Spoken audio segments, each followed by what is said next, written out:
안녕하세요. 눈엣가시 같은 시댁 이야기 좀 해보려고 사연을 찾게 된 30대 여성입니다. 저는 친정에서 뭐 하나 부족한 것 없이 지원받고 자라 누굴 시기해 본 적은 딱히 없는데요. 그래서 그런가 시기를 하는 사람들을 보면 솔직히 얄미운 걸 넘어서 안타깝더라고요. 제가 감히 남의 인생에 감놔라 배놔라 할 입장 아닌 거 압니다. 그러나 가끔은 그 감너라 배너라 식의 간섭이 필요한 사람들도 있는 것 같네요. 그게 바로 저의 시댁 식구라고 생각하는데요. 옛말에 그런 농담 있잖아요. 가만히 있으니까 가만히로 본다는 말이요. 저는 살면서 이만큼 뻔뻔하게 남의 물건 탐내고 바라는 사람 처음 봤지 뭡니까? 어처구니 없고 초라한 근성을 가진 시댁 이야기를 지금부터 써내려 가볼까 합니다. 저는 나이 30 초반에 결혼을 하였고 남편과 분가 생활을 하고 있습니다.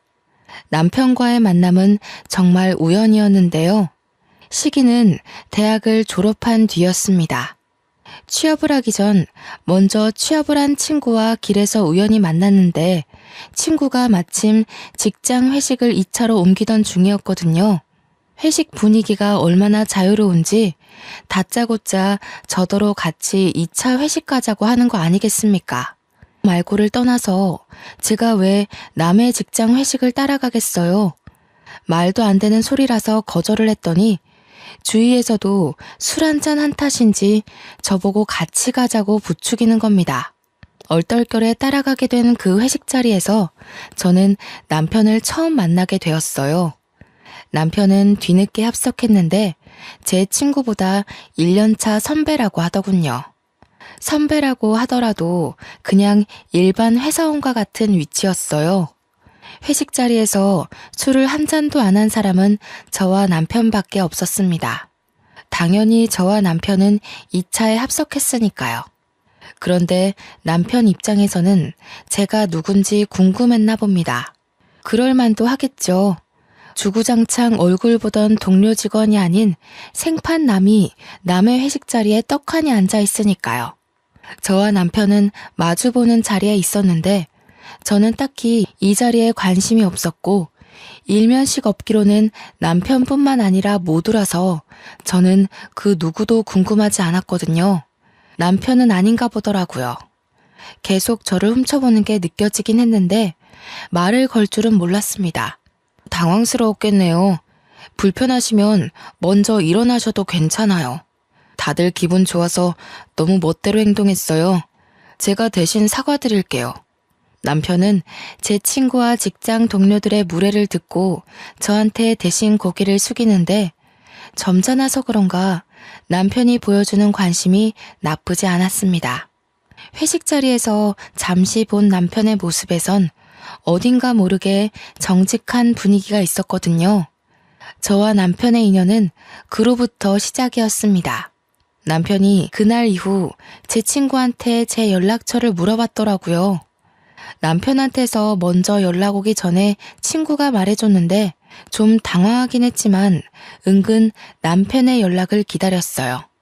그렇게 두 번째로 만나게 된 남편은 제 눈에 더 괜찮은 사람이었습니다. 특히 제 기준에서 인상이 깊었던 남편의 모습은 바로 남편의 취미생활이었는데요. 남편이 출근 전 이른 새벽마다 푸깅이라는 취미 활동을 하고 있더라고요. 플로깅이란 조깅을 하면서 거리에 쓰레기를 줍는 일이에요. 별것 아닌 것 같지만 아무나 마음먹을 수 있는 일은 아니거든요. 그 취미로 인해 저는 남편이 어떤 사람인지 대강 예측이 되는 거 있죠. 남편의 올바른 도덕성과 태도에 활짝 열린 제 마음은 그때부터 아마 남편을 결혼 대상으로 보지 않았나 싶습니다. 남편과 결혼을 약속하게 되면서 저는 시댁 사정에 대해 구체적으로 듣게 되었는데요. 시부모님이 일찍 돌아가셔서 안 계신다고 하더라고요. 다들 결혼하기 전 걱정하는 것 하나씩 있잖아요. 바로 시모와 신우 문제가 덜어 있지 않습니까? 그런데 저는 애초에 시부모가 안 계셔서 허락받을 것도 없었다는 겁니다. 남편한테 나이 많은 신우가 하나 있는데 남편과 띠동갑 차이가 난다고 하더라고요. 남편이 막 대학에 들어가고 신우가 결혼을 했을 때 시부모가 돌아가셨다고 했습니다. 그래서 거의 신우가 남편 학교 등록금 대주면서 자취집도 구해주고 남편이 취업해서 안정될 때까지 지원을 해줬다고 했어요. 그럼 거의 신우가 남편의 부모와도 같다는 건데 시부모가 안 계시면 신우에게라도 인사를 드려야 하는 거 아니냐고 남편한테 물었거든요. 그런데 남편이 말하기를 말 그대로 누나이기 때문에 상견례는 하더라도 굳이 결혼 허락까진 받을 필요 없다고 그러더군요. 제가 알기론 남편이 신우에게 결혼을 한다고 통보를 했다는 것만 알고 있습니다. 그래서 끝내 인사는 못 드렸어요. 남들이 시모의 고나리질 때문에 고생하는 사연을 많이 들어봐서 아는데요. 일단 저는 그런 시집살이는 없겠다 싶어 남편에게 더 잘해야겠다는 생각이 들었어요. 신우와 처음 얼굴을 마주하게 된 건 상견례 자리에서였습니다. 신우는 웬 여학생 한 명이랑 같이 왔는데요. 남편이 신우한테 딸 하나가 있다고 지나가듯 말해줬던 게 생각나더군요. 남편한테 고등학생 조카가 있다는 걸 깜빡 잊고 있었습니다. 아이가 수험생이라고 들었습니다. 고등학생 3학년이면 한참 공부로 바쁠 때겠군요. 이런 데 나와서 괜히 시간을 뺏고 있는 건 아닌지 모르겠네요. 제 말이 그 말입니다. 시간이 금인데 딸애가 자기 삼촌을 끔찍이 좋아해서 기어코 이곳에 따라오겠다고 하는 거 있죠? 그래도 종일 있는 게 아니라서 머리 식힐 겸 데려왔습니다. 그럼요. 내내 글자만 보고 있으면 오히려 집중력 떨어져서 한 번쯤은 뇌가 쉬어줘야 된다고 하더라고요. 제 딸도 명문대 졸업했는데 내내 공부하지만은 않았어요. 어머, 그렇구나. 제 동생에 비해서 따님이 너무 과분한 것 같아요. 어쩜 이리 훌륭하게 키우셨대요? 제 동생이 옆에서 주눅들진 말아야 할 텐데. 신우는 저와 초면인데도 제 칭찬을 적당히 섞어 부모님과 대화를 순탄하게 나누었습니다. 한 번씩 신우가 계속 서로의 형편을 비교했는데 그때마다 저희 부모님이 하하 웃으면서 걱정거리를 덜어주셨어요. 저희 부모님은 남편의 집안 사정에 대해선 크게 개의치 않으셨거든요. 아쉬울 것 없이 없는 살림을 사는 사람들은 기본적으로 사람 보는 눈이 높다고 생각할 수도 있는데 저희 부모님은 남의 가정사보단 인품을 중요시 여기세요. 사람만 좋다면 아마 남편이 백수라고 해도 허락을 해줬을 겁니다. 경제적인 부분이야 제가 충분히 가정을 책임질 만큼은 되니까 아마 사위 쪽 여건을 그리 염두한 건 아니지 않나 싶어요.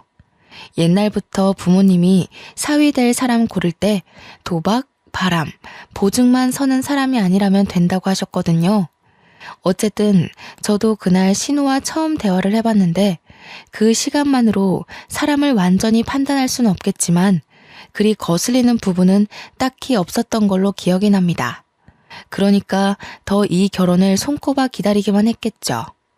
그렇게 상견례 자리는 물 흐르듯 무탈하게 잘 치렀습니다. 남편과 신혼여행을 다녀온 후 처음으로 신우집에 가서 밥을 먹게 되었는데요. 남편이 신우집에 들어가기 전에 저한테 미리 언지를 주더라고요. 말했다시피 우리 집 형편이 자기네랑 많이 달라. 불편할 수도 있거든. 그래도 음식은 자기 좋아하는 걸로 말해놨으니까 괜찮을 거야. 또 봐. 괜찮다고 그러네. 집이 좋고 안 좋고가 무슨 문제라고. 그리고 나 다 잘 먹는다니깐. 괜히 형님 고생하게 왜 그런 말을 했어. 남편 가정이 부모님이 돌아가시면서 크게 기울었는데 부모님이 평소 대출받은 게 많아서 신우가 그걸 다 갚느라 형편을 펴기가 어려웠대요. 또 신우가 다른 상간남과 바람이 나는 바람에 소송도 당해서 위자료까지 갚느라고 부모님 사망보험금마저 다 날렸다네요. 남는 게 결국 살고 있는 집 하나 겨우 건진 거랍니다. 남편이 평범한 회사원이라고 했잖아요. 남편이 취직하고부터는 남편 벌이로 신우와 신우딸이 먹고 살고 있다더라고요. 이건 남편이 결혼하기 전 중요한 문제라고 생각하여 저와 의논한 부분이기도 합니다. 결혼하더라도 신우에게 지원하는 돈을 끊을 수 없다길래 이유를 물어보니까 신우가 디스크가 크게 와서 오래 앉아있지를 못해 일을 할 수 없다고 하더군요. 당연히 제 돈이 아니니까 그렇게 하라고 허락하고 시작한 결혼 생활이었습니다. 그런데 문제는 전혀 문제 없을 줄 알았던 시댁으로부터 생겼는데요. 신우의 본색이 상견례 때 봤던 조신함과 많이 거리가 있는 거 아니겠어요? 상견례 때 말고는 저와 처음 하는 겸상인데 거기서 신우가 저더러 뭐라고 한 줄 아십니까? 사돈댁이 넉넉하니까 우리가 얼마나 기가 차는지 몰라. 원래 학부모 모임 같은 거 안 나가는데 잘 나가는 올케 하나 들어왔으니 가볼까 하거든. 그래서 말이야, 올케 스타일 보니까 한두 푼 아닌 것 같은데 옷 좀 빌려줄 수 있어? 참, 이번에 신혼집 한남동으로 간다며? 우리가 그쪽으로 합가하면 안 될까? 보통 며느리가 시댁에 합가를 하는 건 들어봤어도 시댁이 며느리 집으로 합가를 부탁하는 건 또 처음이었네요. 신우가 저를 얼마나 편하게 생각하고 그런 말을 하는 건지 모르겠어요. 그러나 제 느낌상 마치 제 옷과 제 집을 취하기 위해서 기다리고 있던 것처럼 보이는 거 있죠. 당연히 거절했습니다.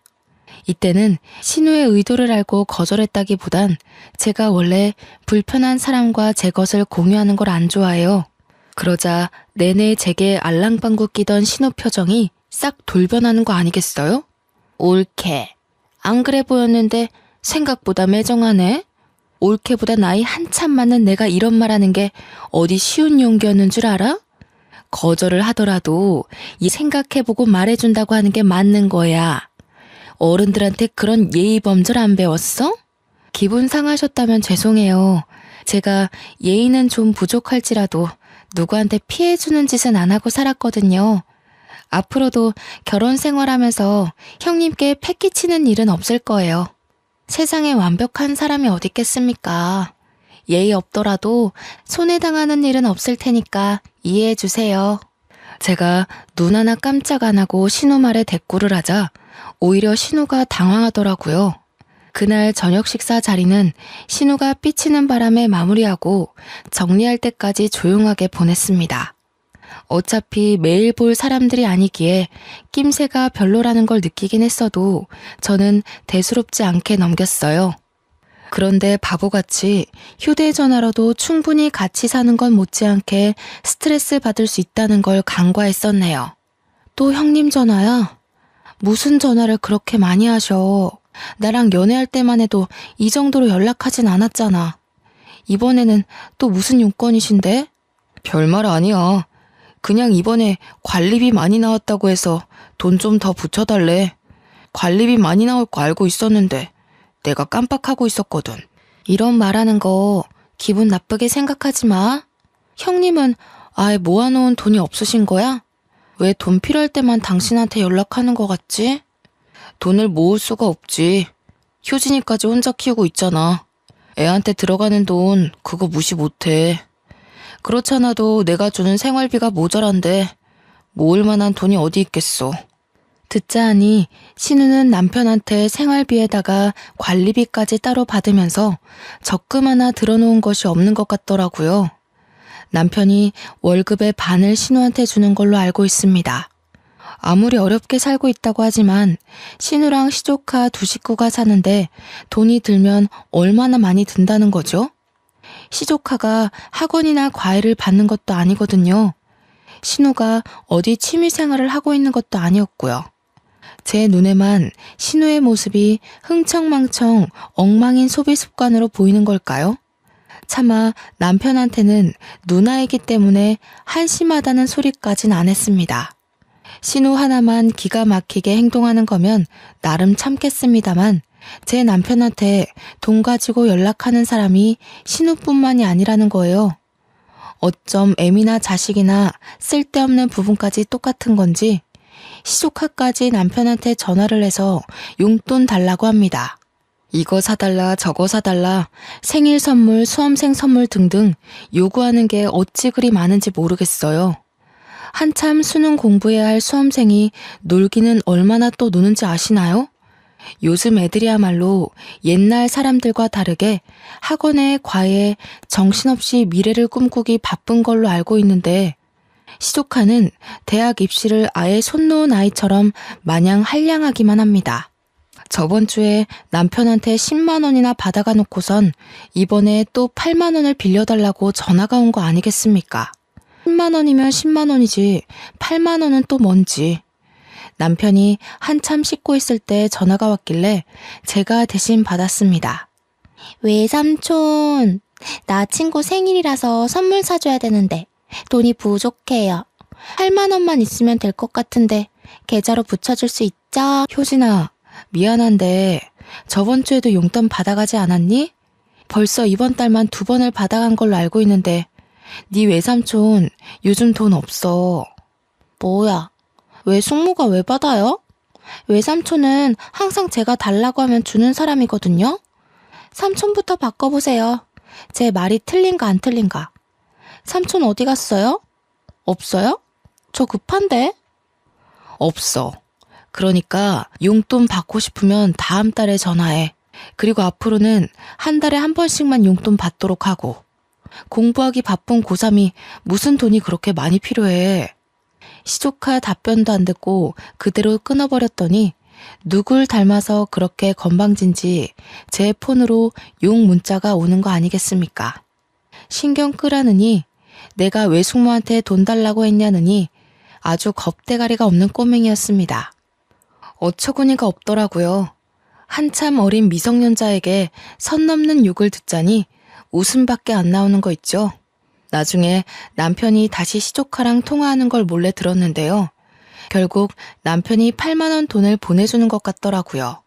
그러면서 저한테 오더니 은근슬쩍 시조카 일에 대해서 물어보는데 보아하니 시조카가 저에 대해 한 소리 한 게 분명한 눈치였습니다. 당신 아까 효진이한테서 온 연락 받았다며? 혹시 효진이한테 용돈으로 잔소리했어? 효진이가 당신한테 많이 마음 상한 것 같던데. 용돈 가지고 잔소리만 했겠어? 다음 달까지 연락하지 말라고 되지. 대체 당신한테 얼마를 뜯어가는 거야? 옆에서 지켜보는데 애가 너무 버르장머리 없는 것 같아서 어른으로서 경고해준 것 뿐이야. 왜 그랬어? 한참 수능 때문에 예민한 애인데. 돈 좀 쓰면 뭐 어때서? 고등학생이면 사고 싶은 것도 많고 한참 돈 쓸 나이잖아. 애한테 너무 박하게 했다. 웬만한 대학생들도 걔처럼 흥청망청 안 써. 그리고 걔가 어딜 봐서 애야? 19살에 개념 똑바로 박힌 애들은 다 제 처지에 맞게 살아. 당신이 착하게 굴면서 애 어리광 다 받아주니까 애가 당신을 지갑으로 보는 거잖아. 뭐? 무슨 말을 그런 식으로 해. 그건 우리 식구 모욕하는 거잖아. 당신은 돈 아쉬워본 적 없으니까 그런 마음 편한 소리 하는 거지. 효진이 정도면 요즘 애들 사이에서 양반이야. 효진이는 명품 하나 안 걸치고 다닌다고. 남편이 시댁에게 생활비를 주는 게 아니라 그냥 돈이 뜯기는 것 같아서 답답한 마음에 한 소리 한 거였는데 이대로 부부싸움이 날 것 같더라고요. 우리 문제도 아니고 신우 문제로 입씨름하는 게 싫었습니다. 그래서 그냥 제가 미안하다고 하고 넘겼죠. 우리 집은 남편 말대로 남편 형편과 상반되게 좀 잘 사는 집이었는데요. 저도 엄마 아빠가 공동으로 운영하는 가구회사에서 정식 직원으로 일하고 있어요. 저희 가구회사가 1등 브랜드는 아니었지만 그래도 차차 자리매김해가고 있는 회사입니다. 이번에 신입사원 지원율이 작년 대비 3.5배 상승했을 만큼 성장한 회사예요. 남편은 그런 저의 집안 배경에 한 번도 열등감을 보인 적은 없었는데요. 신우 문제만 언급이 되면 꼭 제 집안 배경까지 세트로 끄집어내 얘기를 하는 거 아닙니까? 그렇다는 말은 남편도 우리 친정 재력을 은근히 신경 쓰고 있다는 거겠죠. 그럴 때면 혹시라도 제가 남편의 아픈 부분을 건드렸나 싶어서 했던 말을 되뇌어 보곤 합니다. 남편은 돈 쓰는데 해픈 사람이 아니에요. 유독 신우에게 주는 돈만 지갑에 구멍이라도 난 것처럼 줄줄 빠져나가니 걱정이었죠. 그나마 신우가 제게 따로 돈을 부탁하는 것이 아니라서 제가 남편 말에 수긍하고 한 발 물러나주는 거였어요. 또 신우와 마주하는 게 아니니까 참을 수 있는 거기도 했고요. 그러나 그마저도 제 인내가 얼마 못 가게 만든 일이 하나 있었는데요. 신우가 자처하여 우리 집에 방문함으로써 식사를 같이 하게 된 날이었습니다. 올케는 가구집 딸이면서 어떻게 사돈끼리 선물 하나도 안 해주냐? 내가 주변 사람한테 자랑을 하려다가도 민망해서 못하겠어. 뭐 하나 받은 게 없으니까 사돈끼리 친분 있다고 말도 못하겠고, 지금이 남남이었을 때랑 다른 게 뭐야? 선물이요? 사돈끼리 왜 선물을 하죠? 형님과 저희 집이 당연히 엮일 일은 없잖아요. 원래 사돈은 얼굴 보고 사는 거 아닌 걸로 알아요. 형님이 느끼시는 남남, 그게 바로 사돈 관계예요. 선물을 왜 하냐니? 사돈이면 식구야. 같이 잘 먹고 잘 살아야 되는 거 아니겠어? 결혼이란 그런 거야. 집안과 집안이 하나가 되는 거. 글쎄요. 그렇게 생각하는 형님한테서 정작 저희 집은 받은 게 없네요. 친정 부모님도 딱히 사돈 안부 안 물으시는 것 보면 보통 사돈끼린 남남이 맞는 것 같은데. 어머나, 말 서운하게 하는 것 좀 봐. 우리는 워낙 없는 살림이니까 그렇지. 원래 있는 사람이 없는 집에 보태줘서 수준 맞춰주고 그런 거야. 처음 들어보네요. 이쪽에서 없는 쪽에 지원해주는 건 후원 아닌가요? 형님 불우가정이에요? 후견인이 필요해서 이런 부탁하시는 건가요? 뭐라고? 옳게. 지금 뭐라 그랬어? 불우가정? 거지라는 거야? 사람이 어쩜 이렇게 눈치가 없고 말귀를 못 알아먹어. 사회생활을 어떻게 하고 있는지 안 봐도 뻔하다. 행동거지 조심해. 딱 봐도 잘릴 팔자 같으니까. 발끈하는 신호 때문에 그날 저녁 분위기가 다 망가져 식사가 빨리 정리된 걸로 기억합니다. 그러자 내내 편식하면서 깨작거리던 시조카가 자기 엄마가 거짓 소리 들으니 딸내미로서 열이 제대로 받았나 보더라고요. 시조카가 숟가락을 탁 내려놓으며 제게 쌍심지를 켜며 쳐다보지 뭡니까? 외숙모, 잘 산다고 그렇게 남 함부로 까내리는 거 아니에요. 외숙모 같은 어른들 때문에 세상에 돈으로 자부심 부리는 인간들이 그렇게 문제를 일으키는 거라고요. 당장 우리 엄마한테 사과하세요. 가진 게 돈이라도 있으니까 돈으로 자부심도 부리는 거야. 가진 것도 없으면서 돈으로 유난 떨고 싶기만 한 너야말로 네 엄마처럼 크고 싶지 않으면 공부 좀 열심히 하렴? 자랑거리가 아니라서 이제야 말하는 거지만 제가 원래 학생 때부터 싸움닭이란 별명이 있었을 정도로 할 말은 하고 사는 성격입니다. 이것도 집안이 부유하기 때문에 집안 재력 믿고 더 나댔던 것도 있어요. 그러나 저는 결단코 제 권력을 나쁜 곳에 쓰지 않았고 돈으로 허세 부린 적도 없다는 걸 자부합니다. 제가 말하지 않는 이상 친구들은 제가 잘 사는 줄도 모르고 있었거든요. 귀티가 난다는 말은 들어봤지만 잘난 척 한번 해본 적 없이 지금껏 살아왔어요. 저는 재력이 잘나는 것보다 능력이 잘나야 잘난 척 할 수 있다고 생각하는 사람이거든요. 탁생이 돈 많다고 잘난 척해서 뭐 하겠습니까? 제 스스로가 위대한 사람이 되지 않는 이상 그저 부모님 울타리로 치장한 껍데기일 뿐인걸요. 그날 화가 난 신우와 시조카를 보낸 남편이 제게 처음으로 언성을 높인 날이었는데요. 결국 남편과 신우 문제로 갈등이 생길 거라 예측은 했으나 그날이 결혼한 지 1년도 안 돼서 찾아올 줄은 몰랐네요. 당신 우리 가족 무시해? 그래, 그러니까 내가 앞에 있는데도 우리 가족한테 그렇게 함부로 말했던 거겠지. 정말 너무한 거 아니야? 효진이 말대로 돈 많다고 자부심 부리는 거야 뭐야? 당신은 내가 형님한테 한 말만 기억하고 당신 누나랑 조카가 나 상처 준 건 까먹었니? 그 사람들이 나한테 뭘 바라는지 못 느꼈어? 갈수록 더 뻔뻔해지잖아. 그게 뭐 한참 어른이 그렇게까지 자존심 구겨가면서 부탁하는데 좀 해줄 수도 있는 거 아니야? 어쩜 그렇게 딱 자기 것만 생각해? 사돈이 남남이라고? 그럴 거면 우리가 왜 상견례 했는데? 평생 남남일 거 상견례도 하지 말고 우리들 알아서 결혼했어야지. 저 차를 왜 밟았냐고. 내가 내 거 빼앗기는 것 같아서 이러는 걸로 보여? 형님이 나한테 정말 부탁하는 걸로 보였어? 나는 형님이 나한테 당연하게 요구한다고 느꼈어. 나랑 형님 안면 튼 지 1년도 안 됐는데 집이며 옷이며 돈을 달라고 목소리 높이는 게 제대로 된 태도라고 봐?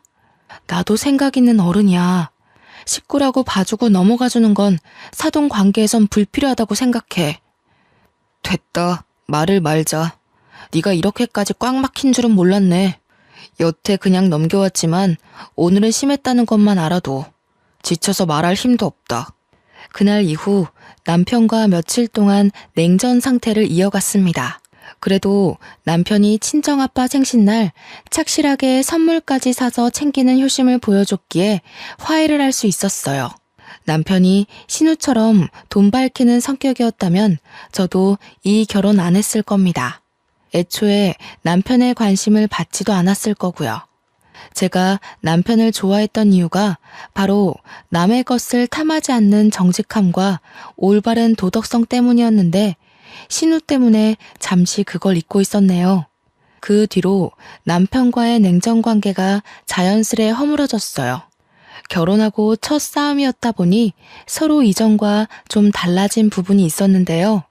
남편이 더 이상 제 앞에서 신우 얘기를 꺼내지 않는다는 겁니다. 남편과 신우는 시조카 때문이라도 떼어놓을 수 없는 관계거든요. 그래서 어쩔 수 없이 신우라는 존재가 저희 신혼집에 함께 떠돌고 있었는데 대판 싸우고 난 이후로는 남편이 신우 관한 얘기를 전부 입싹 닫은 거 있죠. 그렇다 보니 결혼하고 간만에 남편과의 시간에만 몰두할 수 있었습니다.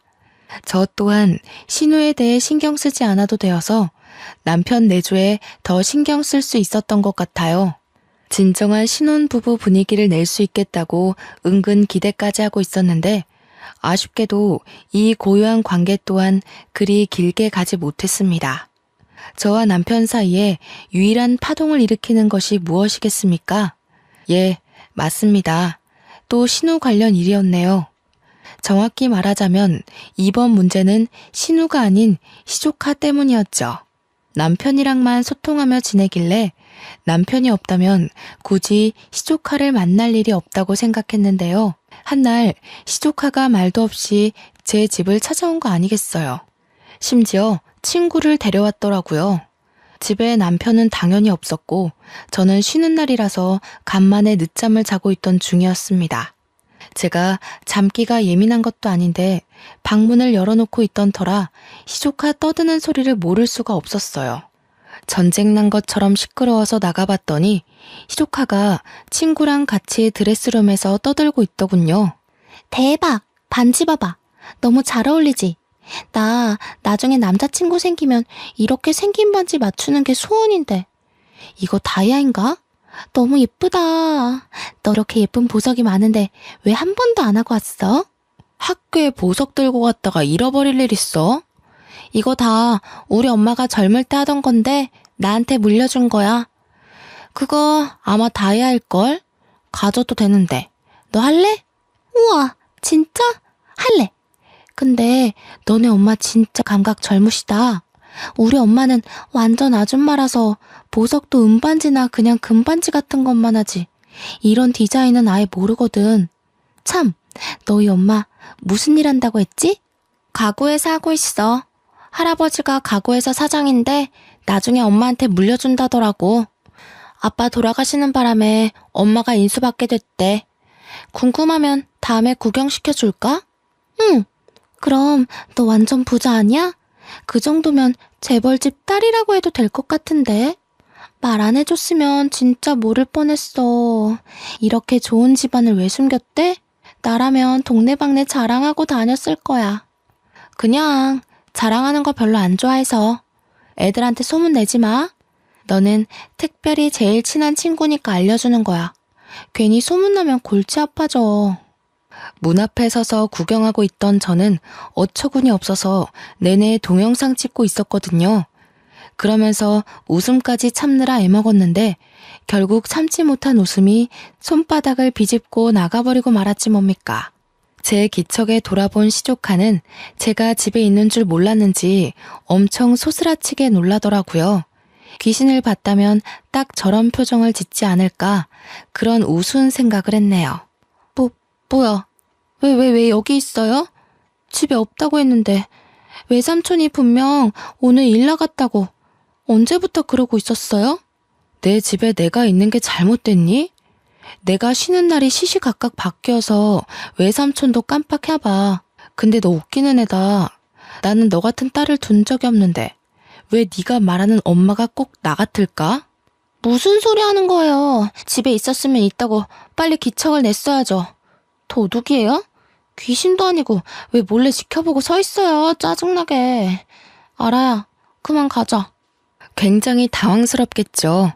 시조카는 횡설수설 변명만 하더니 어리둥절한 친구를 데리고 무작정 도망치려고 했습니다. 내버려 둘 수가 있나요? 그 앞을 제가 막아섰더니 시조카가 저를 엄청 째려보는 겁니다. 이런 피라미 같은 녀석에게 겁먹기엔 제가 너무 그 나이를 똑같이 지나와서 전혀 타격이 없었어요.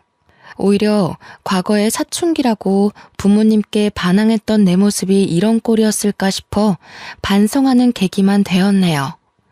가는 건 좋은데 주인 허락 없이 가져가는 건 도둑이겠지? 친구한테도 설명이 필요할 것 같은데 내가 대신해 줄까? 아니면 네가 친구한테 그 반지 훔친 거라고 구체적으로 설명할 거니? 제가 친구 손가락에 끼워져 있는 반지를 달라고 손가락을 폈더니 시조카가 제 직설적인 표현에 놀라 얼굴 시뻘개져서 반지를 빼서 돌려주고 그래도 집을 박차고 나갔습니다. 아무래도 제가 집에 없는 줄 알고 친구를 데려와서 이 모든 게 자기 것인 것처럼 속이려고 했나 봐요. 어린 것이 아주 건방지고 맹랑해서 혀를 내두를 정도이지 않습니까? 이 사건은 결코 조용히 지나가진 않았는데요. 며칠 뒤 신우가 시조카를 끼고 찾아온 거 있죠. 시조카가 쪽팔리는 자기의 만행을 결국 자기 엄마한테 고백했나 봅니다. 때로 된 진상을 안다면 신우가 저를 찾아와서 따질 게 없다고 생각하는데 뭐 때문에 찾아왔는지 문을 열기 전까지는 몰랐습니다. 제가 현관문 열자마자 신우가 제 뺨을 갈기더라고요. 황당해서 말을 잃고 신우를 쳐다봤더니 신우가 굉장히 씩씩거리며 한 대 더 칠 것처럼 말을 하는 겁니다. 네가 감히 우리 딸한테 손을 대?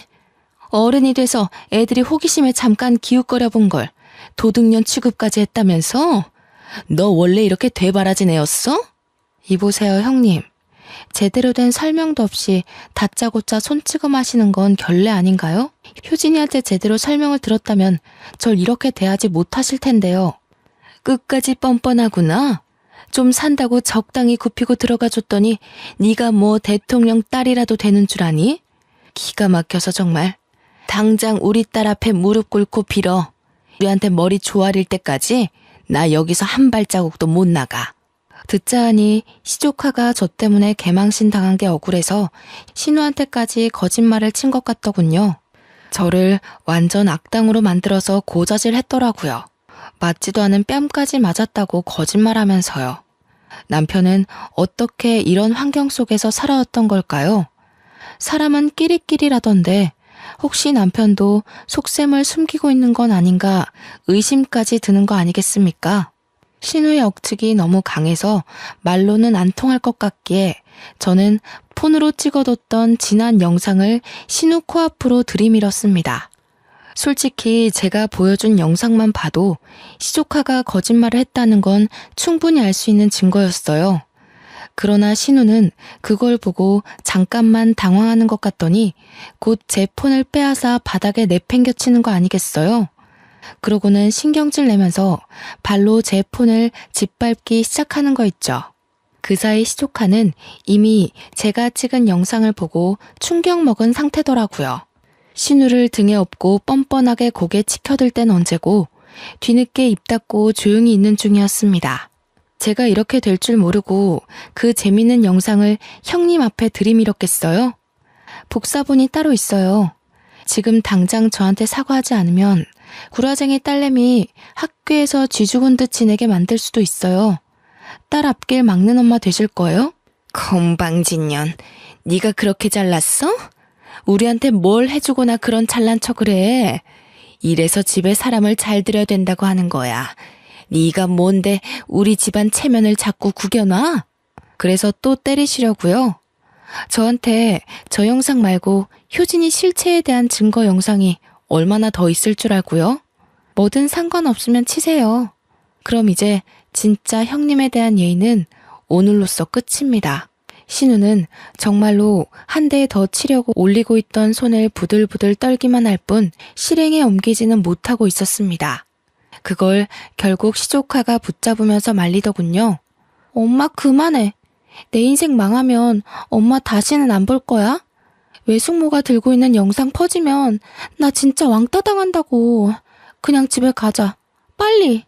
시조카는 저를 째려보는 눈빛에 원망을 가득 담고 있었는데요. 그러면서도 정작 아무것도 하지 못한 채 신우만 데리고 사라졌습니다. 지금 생각해보면 저도 그때 한 대 때려줄 걸 그러지 못한 게 많이 아쉽더라고요. 뭐 다음을 기약하고 언젠가 꼭 후려쳐야겠다고 다짐하고 돌아섰네요. 이 사실을 퇴근하고 온 남편더러 알라고 신우가 박살냈던 휴대폰 그대로 신발장에 놔뒀습니다. 그러자 퇴근하고 온 남편이 휴대폰 뭐냐고 묻더라고요. 저는 기다렸다는 듯 사실을 모조리 말해주었죠. 그래서 그 어린애로 협박을 했다는 거야? 누나가 당신한테 손찌검을 한 건 잘못했지만 그거 나름대로 이해되는 행동 아니야? 자기 자식이 숙모란 사람한테 맞았는데 가만히 있는 엄마가 어딨겠어. 당신은 대체 이게 뭔 자랑이라고 당당하게 말해? 내가 지금 자랑하는 걸로 보여? 당신 조카가 도둑질했는데 그걸 감싸주는 애미에 대해서 잘잘못을 따지는 거잖아. 요점이 뭔지 모르겠어? 팔은 안으로 굽는다 그거야? 어떻게 효진이 말은 믿으면서 한 입을 덮고 사는 아내 말은 믿어볼 생각조차 안 해. 당신이 융통성 없었던 것도 맞아. 효진이를 꼭 그렇게 친구 앞에서 망신 줄 필요는 없었잖아. 아직 미성년자인데 나중에 얼마나 트라우마로 남겠어. 얼마든지 상처받지 않게 나무랄 수 있었어. 잘못해서 따끔하게 가르쳐준 걸 당신은 망신 줬다고 생각하는구나. 얼마든지 상처받지 않게 혼낼 수 있었다고? 당신은 형님이랑 효진이에 대해서 아무것도 몰라. 그 사람들이 당신 없는 집에서 나를 얼마나 짓궂게 괴롭히는지 모르니까 하는 소리지. 지금 이게 삐칠 상황이야? 대체 어른답지 못하게 왜 그래? 나 더 이상 당신한테 실망하고 싶지 않아. 그만 누나한테 전화해서 사과하자. 실망한 건 나야. 나는 그래도 당신이 정직하고 도덕적인 사람이라 생각했는데 그런 것도 핏줄 앞에선 아무짝에 소용없는 거였네. 좀 정 떨어진다. 어떡할래? 난 당장이라도 이혼하고 싶은데 이렇게 못 살아. 뭐라고? 애도 아니고 화 조금 났다고 덜컥 이혼 얘기를 꺼내는 사람이 어딨어. 집안 문제에 안 부딪히면서 살 수 있는 부부관계가 있다고 생각해? 철없는 소리 말고 당신이 먼저 숙이고 들어가면 다 해결될 일이야. 식구라는 이유만으로 당신이 도둑년들을 싸고 도는데 내가 앞으로 당신의 뭘 믿고 이 관계를 이어가겠어? 나 화기애애하는 소리도 맞고 이혼에 대해 후회 안 할 자신도 있어. 도둑년들한테 고개 숙이느니 당신과 인연을 끊는 게 나아. 어차피 우리한텐 애도 없잖아. 서로 다시 시작하게 딱 좋은 시기 같은데. 저는 그대로 남편에게 이혼 서류 준비할 테니 내일 도장 찍자고 아예 통보를 해버렸습니다. 그제서야 남편은 제 말이 진심이라는 걸 눈치채더군요. 남편은 당황해서 방을 나가는 저를 붙잡고 대화를 시도하려 했어요.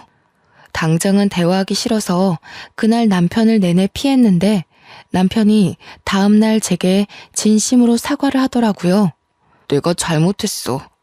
당신이 누나랑 효진이한테 매정한 것 같아서 서운한 마음에 누나 편을 들었나 봐.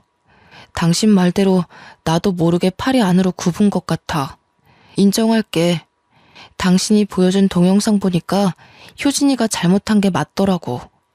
내가 누나한테 말해서 당신한테 사과하라고 할 테니까 제발 이혼만은 안 돼. 남편은 그날뿐만 아니라 그 다음날도 제게 사정을 하며 싹싹 빌었습니다. 정말로 신우한테 전화해서 나한테 사과하라고 싸우기까지 하더라고요. 다시 연애 때처럼 제가 좋아했던 남편의 모습으로 돌아오자 이혼 생각이 또 접히는 거 아니겠습니까? 아무래도 제가 아직 남편과 신혼이었고 남편을 좋아하는 마음이 남아있었기에 남편의 약한 모습에 흔들린 게 아닌가 싶습니다. 그래서 저는 이혼을 보류하는 대신 남편한테 조건을 제안했습니다. 첫째, 신우랑 시조카가 우리 집에 막무가내로 찾아오지 못하게 할 것. 둘째, 신우에게 생활비는 주되 시조카에게는 용돈 끊을 것. 셋째, 나에 대해서 신우랑 시조카에게 잘하라는 기대를 하지 말 것. 제가 바라는 건 정말 이게 다였습니다. 이 조건이 마음에 안 든다면 이혼을 하면 되는 거라고 간결하게 얘기를 해줬더니 남편은 지장까지 찍는 성의를 보이며 이행하겠다고 약속을 했어요. 남편이 저와 이혼하게 되면 가구에 대한 재산 분할만 가능할 뿐 타고 다니는 차와 집은 전혀 가질 수 없거든요. 만약 저희가 이혼을 해서 이 집에서 나가게 되면 남편은 신우랑 같이 살아야 하는데 남편도 그건 싫었나 봅니다. 아무래도 결혼하기 전 같이 살면서 신우랑 시조카한테 시달린 게 좀 있는 것 같았어요. 남편의 반성 때문에 현재까지도 이혼 보류 중에 있는데요. 신혼 2년을 넘긴 현재 아직은 남편이 제 조건대로 잘 행하고 있습니다. 가끔씩 제게 신우와 시조카가 돈 때문에 아쉬운 소리로 문자가 오는데 그걸 남편한테 보여주면 남편이 알아서 신우와 시조카에게 한 소리 짓거려 주더군요. 저희는 지금 명절이 있어도 친정만 방문하지 굳이 시댁을 가질 않아요. 남편이 먼저 시댁에 어른이 있는 것도 아니고 거기까지는 갈 필요 없을 것 같다며 차라리 시부모 묘지에 가자고 했거든요. 그래서 신우랑 시조카 못 본 지는 좀 됐습니다. 애초에 저와 남편의 관계는 이렇게 평온한 분위기였는데 간만에 느끼는 안정감 덕분에 요즘은 이렇다 할 스트레스가 없네요. 그래도 결혼 5년차 정도까지는 계속 지켜볼 생각입니다. 때문에 아이를 만들자는 남편의 제안을 미루고 있어요. 아이를 빌미로 남편이 변심을 하면 어쩝니까? 그래도 한 5년 이상은 지켜봐야 앞으로 이 사람이 어떤 태도를 유지해갈지 예측할 수 있잖아요. 시모가 없고 신우만 있다고 하더라도 스트레스가 딱히 절반이 되는 건 아닌 듯 싶네요. 시댁 식구 중 누구 하나라도 내 골치를 아프게 하는 존재가 있다면 하루 종일 그 사람의 굴레에서 못 벗어나는 기분이에요. 제 귀중한 하루가 고작 그런 사람 때문에 망가지고 또 뭉그러지는 게 너무 아깝지 않습니까? 왜 며느리에게 시댁은 대부분 이런 존재밖에 안 되는 걸까요? 아들, 딸 구분 없는 요즘 세상에 제발 며느리 하대하는 문화 좀 빨리 사라졌으면 좋겠네요. 대한민국 며느리들 모두 시댁의 어줍잖은 구박에 무너지지 맙시다. 시댁 식구 이겨먹는다고 목숨 하나 잃는 거 아니잖아요. 싸움 딸기 되라는 게 아닙니다. 굴하지 않아도 될 상황에서 시댁 식구 좋으라고 숙이는 행동은 하지 말자는 거죠. 모든 며느리가 시댁에서 자기 주권을 똑똑하게 찾는 사람이 되었으면 좋겠습니다. 다들 파이팅 하세요. 엽기적인 저의 시댁 이야기 감상해 주셔서 감사합니다.